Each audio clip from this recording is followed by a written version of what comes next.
Well, it's 5 o'clock somewhere, and that must mean it's time for another Food for Thought Friday.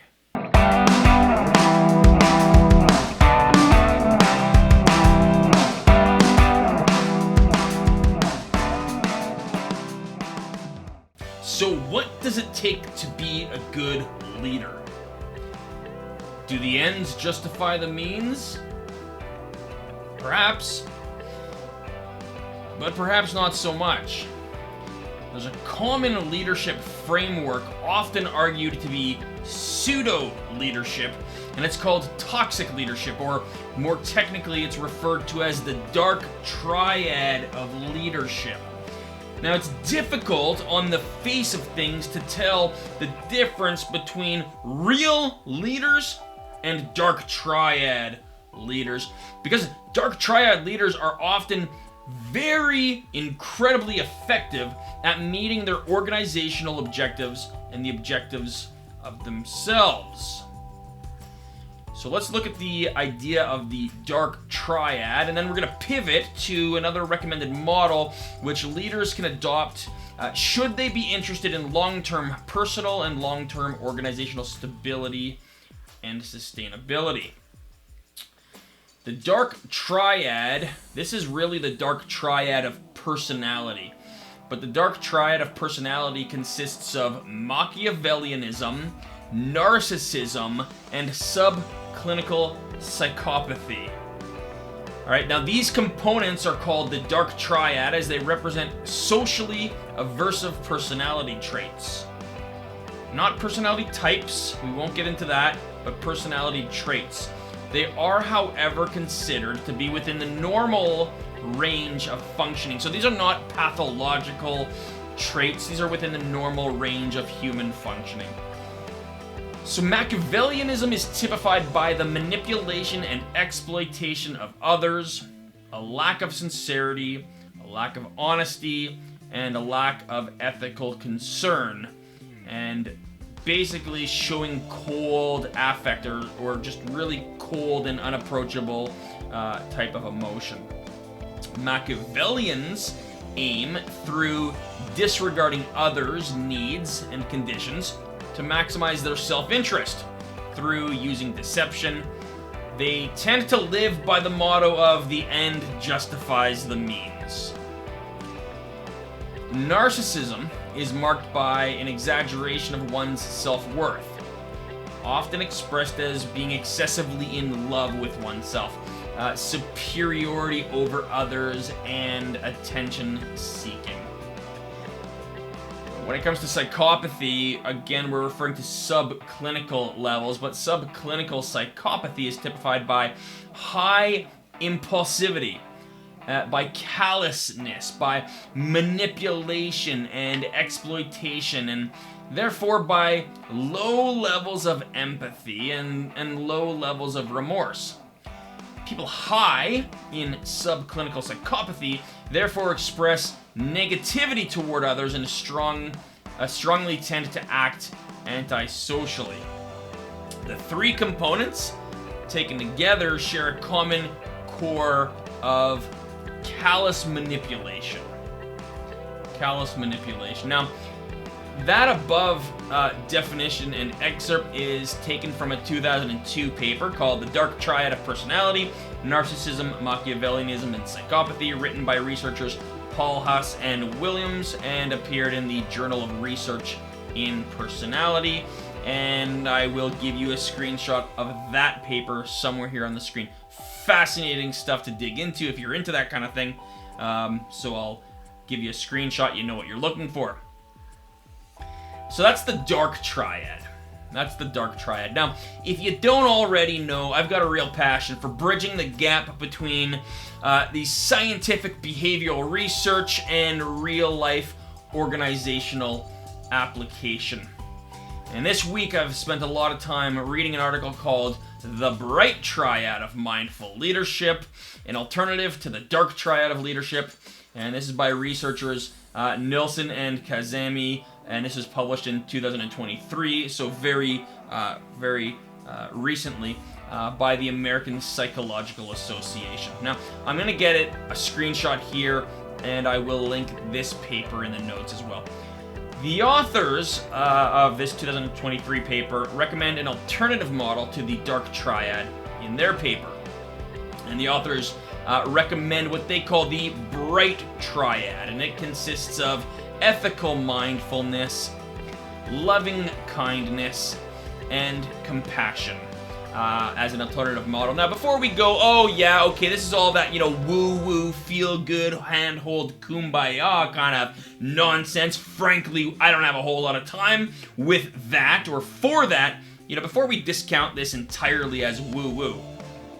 I'm just going to read a few sections from the paper, and I think at very least it's worth consideration. It is food for thought after all. So, opening quote. This is from the 2023 paper. Opening quote. One thing that many leaders often forget is that leadership first and foremost involves entering into a relationship with others. Leaders have no role without people to lead. Leadership is treated in this article as both a specialized role and a social influence process. I'm going to pause right there because I've often said leadership is, and nothing more, but leadership is the ability or the process of leading a person or an individual or group of people from point A to point B while identifying the roadblocks and helping the team or individual to remove those roadblocks along the way. Okay. Now these authors are saying it's a social influence process. Okay, well that's great. That jives. That's in line with the way that I look at things anyways. We'll carry on with the reading. Some may see this as being a point that's too obvious to mention. A large number of failed leaders have, however, forgotten this important aspect of leadership. The role of leader can, of course, where employees take responsibility for their tasks without conflicts or misunderstandings, be a light burden. Reality is, however, far removed from this perfect situation. Leadership more often being extremely challenging from the relational, legal, ethical, and operational and strategic points of view. Leadership must, in addition, bear the internal demands of corporate heads, staff members, and the external pressures imposed by shareholders, customers, and other business partners. I'm going to jump down in the article only slightly, and the authors note, Dark Triad traits are generally perceived as being socially undesirable. Research into the Dark Triad traits does, however, tend to glorify these traits due to the advantages that they can bring to an organization, and due to high Dark Triad traits scoring leaders being more successful at achieving business goals. Closing quote. So if you're following along this far, an astute person might ask the obvious question, which is, well, if Dark Triad traits are so good and so effective at meeting organizational goals, why should anybody care to do any different? Well, let's look further in the paper. Opening quote. Recent corporate scandals, remember this paper was published in 2023. Recent corporate scandals have led to an erosion of trust in leaders and organizations. An investigative reporting team of Swedish public television in 2012 reported that Telia Sonera, now Telia, paid between 2007 and 2010 more than $331 million in bribes to Uzbek government to allow the company to do business in the country. That becomes public information. That becomes public knowledge. That impacts corporate social responsibility perceptions, goodwill perceptions, which are all lines on financial statements. They matter. We'll carry on. The U.S. Environmental Protection Agency revealed Dieselgate in 2015 482,000 Volkswagen cars sold in the United States using an emissions defeat device that only activated nitrogen oxide emissions controls when under agency testing. That was 11 million cars worldwide. Volkswagen's stock price fell 35% in the week after this revelation. Their market cap falling more than $25 billion.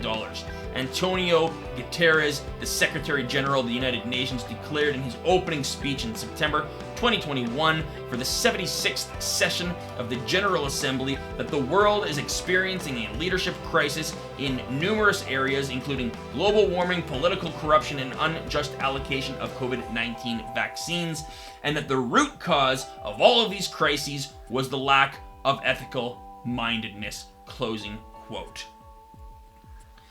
Now, to safeguard and offset the temptation to idealize the dark triad, the researchers recommend a model consisting of 3 alternatives. Number 1, ethical mindedness.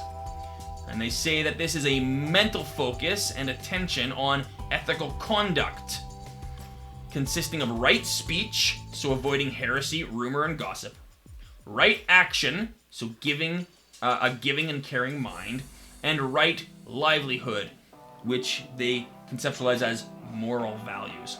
So number one in the model is ethical mindedness. Number 2 is loving kindness, which before we get, that's a bunch of woo-woo, they define loving kindness as something similar to empathy. And it's therefore a prerequisite for building sustainable relationships. And they note that it is the antidote to selfishness or narcissism. Loving kindness or empathy. And the third piece of their puzzle is compassion, which they say is primarily an antidote to indifference. Right? Makes sense? Compassion is the antidote to indifference, or what they're saying, indifference, i.e. psychopathy. It's a distant and callous relationship with the other. So compassion is a antidote to indifference, or a distant and callous relationship toward other people. Okay, that's their model. It's the alternative model. I'll read a little bit more from their paper here. A widely held belief is that today's leaders operate in a tough reality, characterized by fierce competition, shrinking resources, and a rapid and ever-increasing rate of change that almost requires leaders to adopt the attitudes and the characteristics described by dark leadership models. Does that sound familiar? Does that feel like you? Okay? Does that sound familiar? A tough reality, fierce competition, shrinking resources, rapid, ever-changing rate of change. Well, these authors are saying, hey, it is widely held belief that we are experiencing this, and that can make it very tempting to adopt the attitudes and characteristics of the dark leadership models. It's survival. It's a jungle, and it's survival. The authors carry on to say, immorality, selfishness, and indifference can therefore be seen to be central and decisive elements in leadership outcomes. Criticism can be directed, albeit unjustifiably, at leadership models which are seen to be too unrealistic and too idealistic. So you look at this Bright Triad leadership model, yeah, that's way too unrealistic and way too idealistic. The authors have a response to that, and they say the criticism is unwarranted, not least because the elements that constitute good leadership outcomes are rarely discussed and problematized. That is, good for who? And are good outcomes short-term or long-term? In other words, we look at these dark triad traits and, hey, these are good outcomes. The question is good for who? And are they short-term or are they long-term outcomes? Positive outcomes, defined in terms of financial results, and that do not take into consideration the well-being of human resources and long-term sustainable societies. These represent a too limited view of good leadership outcomes. And I think that is so good, I'm going to read it one more time. Okay? Here we go. Positive outcomes of dark triad. Positive outcomes defined in terms of financial results. and that don't take into consideration the well-being of human resources, that's your people, and long-term sustainable societies, represent a too limited view of good leadership outcomes. So leaders, let me challenge you and encourage you in this.